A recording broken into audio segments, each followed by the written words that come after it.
Hi friends, life of সদীপের চ্যানেলে তোমাদেরকে আরো একবার স্বাগত। আশা করি তোমরা সকলেই ভালো আছো আর আমরাও ভালো আছি। তো এখন আমরা যে জায়গাটা দাঁড়িয়ে আছি এইটা হচ্ছে অনেকগুলো রাস্তার মিলনস্থল। এর আগের দিন যে ভিডিওটা দিয়েছিলাম হেলার বসে, সেখানে তো আমরা দেখিয়েছিলাম যে হেলার বসে আমরা এসেছি এবং ঘোরাঘুরি করছি। তারপরে আমরা আস্তে আস্তে আজকে আরো ভিতরের দিকে আসছি। যত ভিতরের দিকে আসছি তত এই যে ব্লুবেল যে ফুলগুলো আছে সেগুলো কিন্তু আরো প্রচুর পরিমাণে ফুটেছে। যখন জঙ্গলের স্টার্টিংটা হচ্ছিল তখন কিন্তু ওখানে ফুলগুলোকে এত পরিমাণ দেখা যায়নি। এখন যখন আমরা আরো ধীরে ধীরে ভিতরের দিকে আসছি তখন ফুলগুলো আরো প্রচুর পরিমাণে ফুটে আছে। তো দেখতে অসাধারণ লাগছে। আর যে চৌরাস্তার মোড় বলবো না ওটাকে ৮ রাস্তার মোড় বলবো জানি না, কারণ অনেকগুলো রাস্তা চারিদিকে ছড়িয়ে গেছে। আর ওইখানে আছে টেবিল চেয়ারের মতো ব্যবস্থা করা, যেখানে যে টেবিল চেয়ারগুলো আর কি কাঠের করে দেওয়া আছে। এখানে কিন্তু এসে অনেকেই খাওয়া দাওয়া করছে, কিন্তু প্রচন্ড ঠান্ডা থাকার কারণে আমি আর শুভ ডিসাইড করলাম যে না, ওখানে আমরা খাবো না। আর একটা জিনিস কি, সবসময় আমরা যখন ট্রাভেল করি তখন আমি হাতে ডার্ক চকলেট নিয়ে বেরোই, যাতে এই ডার্ক চকলেটটা কি করে অনেকক্ষণ টাইম আমাদেরকে না খাবার থেকে খিদে পায় না। আসলে ডার্ক চকলেটের মধ্যে আছে প্রচুর পরিমাণে ক্যালোরি, যেটা আমাদেরকে ইনস্ট্যান্ট এনার্জি দিতে সাহায্য করে। তো ওটাই আমাদের ভরসা, ওটা খাচ্ছি, খেতে খেতে ঘুরছি। আর আমি যখন স্টার্টিং এ তোমাদেরকে বলেছিলাম আগের ভিডিওতে যে আমাদেরকে একটা ম্যাপ দিয়েছিল আর আমরা ম্যাপটা দেখে দেখে ঘুরছিলাম যাতে আমরা হারিয়ে না যাই, ঠিক এটাই হয়েছে। আমরা যখন ফিরে আসছিলাম জঙ্গল থেকে বেরোবো, সেই টাইমে শুভ ম্যাপটাকে ব্যাগের মধ্যে ভরে দিয়েছে। ম্যাপ না দেখে আমরা হেঁটে চলে আসছিলাম দুজনেই একদম গল্প করতে করতে। আর এখানে এসে আমরা হারিয়ে গিয়েছি। সামনের দিকে দেখা যাচ্ছে গেট বন্ধ, ওই দিকে যাওয়া যাবে না। আমরা ভাবছিলাম যে পিছন দিকে ব্যাক করে যাব, যে জায়গাটা থেকে এসেছি সেই জায়গাটা, কিন্তু সেই জায়গাটা অনেকটা আবার অনেক দূর হেঁটে যেতে হবে। তাই শুভ ঠিক করলো যে এই যে একটা সরু গলি আছে সেই গলিটা দিয়েই যাব।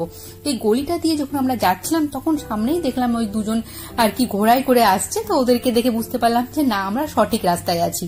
আর এখানকার মানুষ কিন্তু ঘোড়ায় চড়তে খুব ভালোবাসে। তো এরা মাঝে মধ্যে এরকম ঘোড়ার করে চেপে বেরিয়ে পড়ে। আমরা যে জায়গাটায় থাকি লুভানালুক, ওখানেও কিন্তু অনেককেই দেখি এরকম মাঝে মধ্যে ঘোড়া করে বেরিয়ে পড়ে। এখানে অনেকেই ঘোড়া পোষে, কারণ এদের মনে হয় ঘোড়া সাফারি করতে খুব ভালো লাগে। তো যাই হোক, আমাদের তো জঙ্গলে ঘোরাঘুরি কমপ্লিট হয়ে গেছে। আমরা আবার ফিরে এসেছিলাম সেই জায়গাটায় যেখান থেকে আমরা বাস যে জায়গাটা থেকে আমরা বাস থেকে নেমেছিলাম। তা ওখানে দেখলাম সেম একই বাস দাঁড়িয়ে ছিল আর আমরা যথারীতি বাসে চেপে গেছি। আর এই রাস্তায় দেখতে পাচ্ছ কত গাড়ি দাঁড়িয়ে আছে। এরা কিন্তু প্রত্যেকেই এসেছে এই ফরেস্টটাকে দেখতে, ফরেস্টের ওই ব্লু ফ্লাওয়ার যেগুলো ব্লুবেল ফুল, সেই ফুলগুলোকেই দেখতে। তো দেখতে পাচ্ছ সারি সারি কত, আজকে প্রচন্ড ভিড় হয়েছে। এই ফুলগুলো জাস্ট 2 সপ্তাহ মতো থাকবে বলেই মানুষজন এখনই আসছে। এর পরে যদি আসে তাহলে জঙ্গলটা তো পাবে, কিন্তু এই ফুলগুলোর যে আনন্দ সেটা পাবে না। আসলে মোবাইলের মধ্যে খুব ভালো করে ক্যাপচার হচ্ছে না বলে হয়তো তোমরা বুঝতে পারছো না, কিন্তু এই ফুলগুলো নিচে ফুটে আছে, তো মনে হচ্ছে একটা পার্পল কালারের কার্পেট বেছানো আছে, এতটা সুন্দর লাগছে। তো যাই হোক, আমাদের তো ফরেস্ট দেখা হয়ে গেছে। এবার আমরা এই সিটিটাকেই দেখছি। সিটিটাও কিন্তু ভীষণ সুন্দর, আমার খুব ভালো লেগেছে এই ছোট্ট হ্যালে সিটিটা। খুব সুন্দর সাজানো গুছানো আর চারিদিকে গাছপালায় ভর্তি। দেখো, ইউরোপে এত ঠান্ডা, এর আগে তো আরো ঠান্ডা ছিল, তবে এখনো যথেষ্ট পরিমাণ ঠান্ডা। কারণ হচ্ছে এখানকার মানুষ নেচারটাকে বাঁচিয়ে রাখতে জানে, প্রকৃতির সাথে কোনো রকম ছেড়খাড় করে না। এখানে গাছপালা কাটা একেবারেই বারণ। যদিও বা কোনো গাছ কাটা হয় কোনো কারণবশত, তাহলে কিন্তু তার বিনিময়ে আরো 2-4টে গাছ লাগাতে হয়। তো এই নিয়মটার জন্য আমার মনে হয় ইউরোপ এখনো এত সুন্দর এবং ঠান্ডা হয়ে আছে। এটা করাটা কিন্তু খুবই দরকার। নেচারের সাথে প্রকৃতি, গাছপালা কাটাটা কিন্তু ঠিক নয়, তাহলে আমাদেরই বিপদ বাড়বে। আর এই সিটিটাকে সুন্দরভাবে দেখতে দেখতে আমরা যথারীতি স্টেশনে এসে পৌঁছে গিয়েছি। স্টেশনে এসে পৌঁছানোর পরে 5-10 মিনিটের মধ্যে আমাদের ট্রেন ছিল। ভালোই হয়েছে যে আমরা একটা ঠিক সময়ে চলে এসেছি, আর একটু দেরি হলে কিন্তু আরো আধ ঘন্টা পর ট্রেন পেতাম। তো যথারীতি আমরা ট্রেনেও বসে গেছি, ট্রেনও ছেড়ে দিয়েছিল।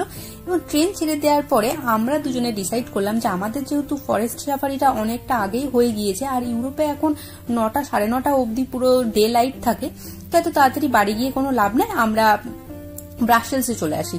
সেই কারণে আমরা ব্রাসেলস সেন্টারে নেমে পড়েছি ট্রেন থেকে। দিয়ে এবার চলে এসেছি ব্রাসেলসে। দেখো, এখানে এত ঠান্ডা যে আর কি এখনো আগুন জ্বলছে রেস্টুরেন্টের মধ্যে, কারণ ঠান্ডার মধ্যে সত্যি অসম্ভব ভীষণ ঠান্ডা ছিল সেই দিন।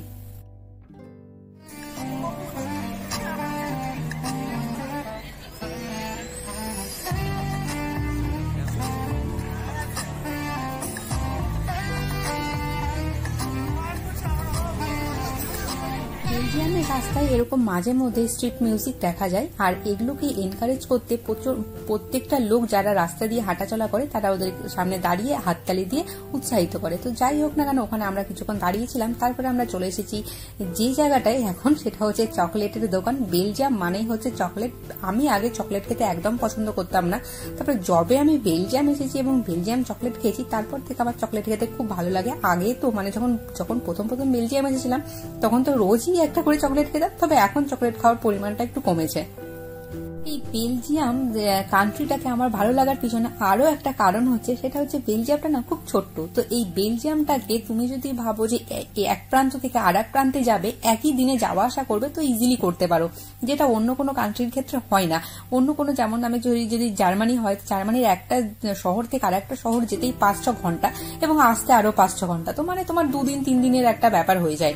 কিন্তু বেলজিয়ামে সেটা হয় না, তুমি একটা শহর থেকে আর একটা শহর ইজিলি যেতে পারবে, 1-2 ঘন্টার ডিস্টেন্সেই তুমি যে কোনো জায়গায় চলে যেতে পারবে। এই জন্য আমার খুব ভালো লাগে, মানে বাড়ি থেকে বেরো, একটা শহর দেখো, আবার নিজের বাড়িতে চলে আসো, এটা কিন্তু খুব ভালো।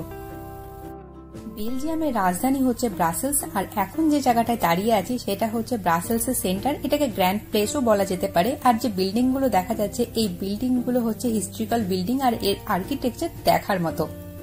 আর এই বিল্ডিং গুলোকে দেখার জন্য দূর দূর থেকে মানুষ প্রত্যেকটা দিন এখানে এসে ভিড় করে।